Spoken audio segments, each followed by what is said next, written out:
What's up folks, it's Raypooch III with another Revelations video. Today I've got the ultimate guide to getting to the highest rounds possible. I'll go over 2 camping spots and what in my opinion is the only place to train easily on the map. But first let's talk about setup. First off, you may want to play offline. This prevents getting booted out on disconnects, but is only practical if you don't care about leaderboards or have a capture card to submit to a third-party leaderboard. Next up is gobblegums. For classics, I always run alchemical antithesis. Unless you plan on training the entire game, which will take forever, this is an imperative for high round games where camping is an option. Other great classics to run are anything that helps get out of sticky situations, such as Anywhere But Here or In Plain Sight. For the last 2 slots, I like to use Arsenal Accelerator to charge the Ragnaroks faster, and Lucky Crit for training in high rounds with a double packed wall gun. For megas, I like to run any gums that give me extra perks, max ammos, fire sales, and if I'm going for a good headshot ratio, death machines and insta-kills sometimes go on the loadout. Finally, for the weapon attachments, I recommend tricking out the LMGs with rapid fire and dual mag, and getting the Bahamut fully customized as well, especially if you're going for headshots. Before you start your game, you'll need to decide what you're planning here. Are you going for XP or Divinium, or maybe even trying for a fastest 100 record? If this is the case, you'll want to use the camping spot almost everyone uses, the camping spot in the spawn by the jump pad to Origins. If you're going for the absolute fastest spot, this is the camping spot for you, but you'll need to leave this door closed and go the long way around to Origins, which is why I'm letting you know this first thing. This is definitely the quickest spot to get to high rounds, since the other spot that competed at Verrucht has now been patched in regards to the spawns. The zombies will now spawn from the end of the hall regardless of where you are, making this just as slow as every other camping spot on the map. There's also no escape route and cramped tight space to work with, so I don't recommend this spot anymore. Anyways, when you spawn in, maximize your points by loading zombies with bullets and knifing for the kill. If you want, you can go ahead and get the corruption engine done right away when you spawn in with your first 500, and get that 500 extra. If you need more information on basics of maximizing points and getting farther in general, check out my Zombie 101 guide coming up on screen now. If you're going for the best headshot ratio possible like I do sometimes, my favorite spot to camp out the first 4 rounds is here by the corruption turret. All corruption engine platforms have just one spawn on one of either sides, so they can be a fine place to thin the horde coming from ahead in a pinch. Once you get to round 4, go ahead and turn on the power, activate Pack-a-Punch, build your shield and the summoning altar, and get a gun, bowie knife, and jug if you have the money. While doing this, be sure to leave this door closed for the point building part of this game. Once you're out of cash to work with, make your way up to the projector room by the door we left closed. Big shout out to Arrow HD on finding this camping spot. There's a link to his channel in the description. Is an incredible catwalk-like spot where you can easily rack up headshots and points for your perks and hitting the box. Just stand here facing the window at the corner and nothing will spawn in as long as you stay in front of the end of the seating. If you cross the end of the seating and start down the steps, the zombies will start to come up from behind you from the bottom. Trip mines can be useful here as an alarm of sorts or for simple peace of mind. If you're going for headshots, with the Bahamut and Alchemical Antithesis, you can camp here getting only headshots until the mid to high 40s. Make sure to listen for Panzers and Margwas because they will spawn directly behind you. Both are easily taken out by Shield Blast and Thundergun Blast and respond to Arnie's. Ragnaroks can stop them up too, allowing you to take them out without being defensive. If you need more time, run past them down the stairs or blast your way forward through the zombies ahead and go to the jump pad towards Verrucht. This is the only jump pad other than the Mob of the Dead jump pad where you don't have to worry about zombies jumping across behind you. Do as much damage as you can here on the Margwa or Panzer, and then jump pad to Verrucht. Run up to the corruption turret and do further damage, and then take the teleporter into Noctur and go back to the Horizon Drop and to the camping spot. Once you have all your perks and get the following weapons from the box, you will be on to a nice relaxing first 100 rounds camping it out. For perks, I recommend Jug, Quick Revive for solo, Speed Cola for the spawn spot, Mule Kick for the other spot, Widow's Wine, and Stamina for easier training. Use your own discretion on this according to your playstyle. I also recommend taking advantage of the God Mask for ultra high rounds. It's well worth the time it takes to get it, for the extra 4 to 5 hits it allows you to take before dying, and the huge damage boost on all enemies. A guide for this mask will come up on screen now. You'll want to get 2 wonder weapons from the box, the Apothicon Servant and the Thunder Gun. If you get Mule Kick, make sure these go in the primary slots and that either one is not the third weapon. Hitting the box in the middle of round 100 can be a tricky thing sometimes. If you don't know how to upgrade the AS, a guide will come up on screen now. Then you will want to get the Little Arnie's, the map's version of Monkey Bombs originally introduced in Shadows of Evil, as well as the Ragnarok special weapon first revealed on Dryzendrock. This map is easily the most simple map to get to higher rounds, and with these weapons you can literally camp anywhere. However, a lot of things go into a good camping spot for me. The most talked about right now is speed. This is speed of the rounds, which is determined by how quickly the zombies spawn in and are killed to get through your total number of zombies in said round. But also you have other factors I don't see mentioned very often, and I think it's due to the fact that these fast camping spots mostly only have that going for them. First and foremost, you have an escape route. This is vital since if there's nowhere to go the first time you run out of ammo or have any misstep, you're going down. Remember the first camping spot by the nades on Noctur? It's bad. Second up, you want a spot where your 6 is protected. You can't have to worry about all directions. It's preferable to have your escape route be on your 6 as well. This makes for easy escapes, and sometimes it's as simple as backing up and you're out of a sticky situation. So we look for camping spots that at the worst have a door at your 6 you can open if you get into trouble. Problem there is you ruin your spot on your first panic moment.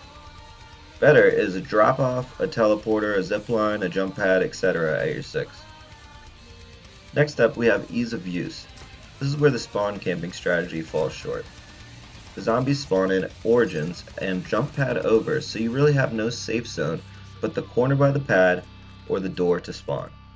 This gives you 0 room to work with, so you're left barely using your Thunder Gun and flying through AS ammo.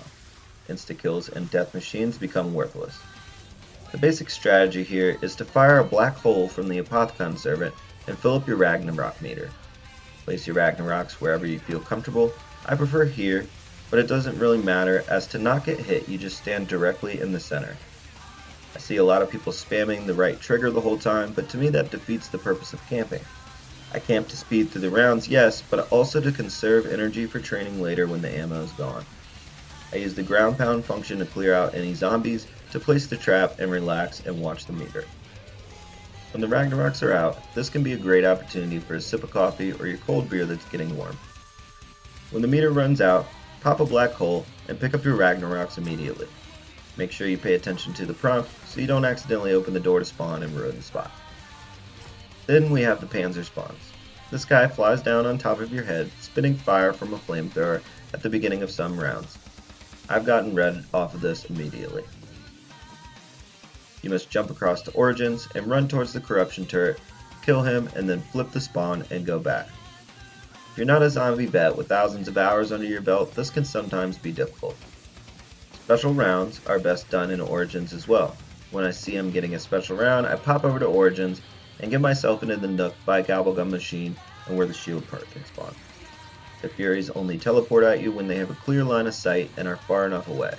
So from this angle, you don't get any Furies teleporting into you, and with the black holes, it pretty much sucks everything up. Use up your Arnie's too. You'll be getting them back at the end of the round with the max ammo. Nades and trip mines make quick work of the parasites, but these are also easily taken out with your knife, your shield, or any bullet weapon. If you're running a game with no jug, want to go for as many headshots as you can, or take advantage of your Thunder Gun and insta-kills and death machines, you may want to try out my personal favorite spot. You may recognize this spot because it is the spot I use to escape Panzers and Margwas when camping at the Catwalk. I've yet to see a guide for this one, probably due to the fact it can take about an hour longer to get to round 100. So instead of 4 to 5 hours, you're looking at 5 to 6. It has its benefits though, and makes getting to 100 and beyond so easy you don't even need Jug. The biggest benefit is while the zombies do jump pad over from Verruct, they come in through the ceiling here, giving you a ton of room to work with and a safe escape route on your 6. The drawback is the spawns are a bit slower, and the Apothicon Servant will only fill up about 2/3 of the Ragnarok meter, as opposed to filling it all the way up or damn close at spawn. But the strategy is essentially the same as the spawn camping spot.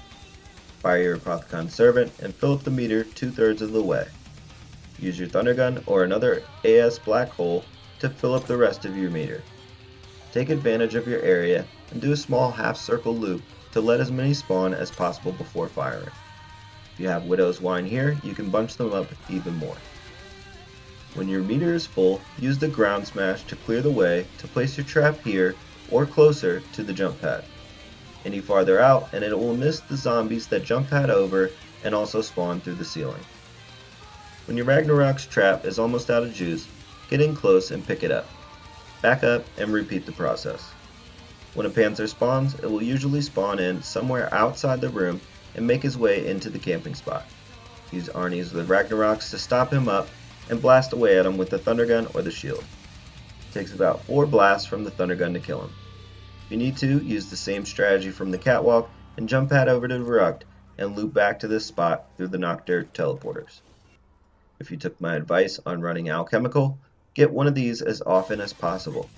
You can hit the Gobblegum once a round for 500, so before a round ends, make sure you check if you can get another one, if you have just one activation left or are completely out. You will rack up a ton of points here, and can hit the Gobblegum machine more than once, even when you're in the hundreds, to avoid having to train just yet. The second and third hits get more expensive as you go on, and I've seen them get up to as much as 2 million points for the second hit in the mid-hundreds. If you have an Alchemical, you essentially have 2 full max ammos aside from getting Arnie's back. Use up all your ammo on the Thunder Gun and Apothicon Servant except one black hole. If you don't get a max ammo, shoot your last black hole and immediately pop the Alchemical. The kills from this one bullet will fill up your AS again to 14, and you can shoot out another one to fill up your Thunder Gun and third weapon if you have Mule Kick. I recommend saving the Arnie's for emergencies, getting perks back, or when you see a max ammo spawn or get a special round. Take advantage of Shield Blast and double packed Elemental Wall Weapon to eliminate the last few at the end of a round instead of wasting Wonder Weapon ammo. When you're out of Alchemicals, run over and use your Apothicon Black Holes to hit the Gobblegum machine in the hall. You'll be able to hit it up to 2 times, and if you're lucky, you'll get a max ammo or another Alchemical. If not, what you get still may help you get further in the round camping without having to go train, which makes rounds take quite a while and can be very tiring. Don't forget about the max ammo challenge reward in Noctur as well. It is the leftmost challenge on the grid. If you're really not trying to train, you can wait till the end of a round and trade in your wonder weapons for a fresh ammo, but you risk taking forever to get them back from the box or having the last zombie die out and being wonder weaponless for the whole next round. When you run out of ammo for either spot, I recommend training at the stage in Kino. If you are at the Kino jump pad, it makes it quite easy to get over there. The training method I use here is the figure 8 or infinity loop. You can use the podium to your advantage when dealing with the stage itself, and it has 2 escape paths. I highly recommend using the path up to the jump pad or the stairs to the catwalk spot as opposed to the path towards the Wonder Fizz machine, which is way too cramped and the spawns get pretty crazy. I recommend saving your Thunder Gun ammo for training as well. This is a very effective panic gun to have out while running. The only other panic gun in zombie history that is more effective is the classic Mustang and Sally.